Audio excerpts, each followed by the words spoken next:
Today's Bluefield Ridge Runners game took a little time to get started as the 5:30 scheduled first pitch turned into a 7 o'clock one due to a rain delay. But either way, let's see how the Ridge Runners did in game 2 against the Burlington Sock Puppets. As we'll start in the first, runners on the corners for Noah Smith, who skies one into right. It's easily deep enough for the sack fly and a 1-0 Bluefield lead. We go to the second, where Bluefield makes it 2-0.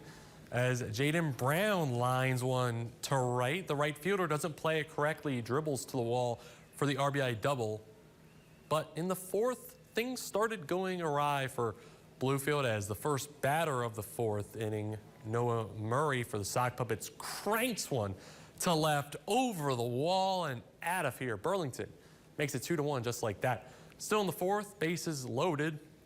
No outs for the Sock Puppets when Carter Bailey draws the walk, bringing in the tying run for the bases loaded walk, and it's 2-2 new ball game. Next batter up, it's Garrett Garfield for the Sock Puppets, and he'll ground out to short. A run scores regardless with 0 outs, but when the Ridge Runners go for the double play, the ball gets by first base, allowing another run to score, make it 4-2 Sock Puppets. Bluefield wasn't done. A big 3-2 two-out spot for Armani Guzman, and he cashes in, belts one to right field, bounces off the wall for a 2-run double, tied up 4-4, where in the end, thanks to a Brown solo shot in the 6th, the Ridge Runners win 5-4 over the Sock Puppets for a second straight night.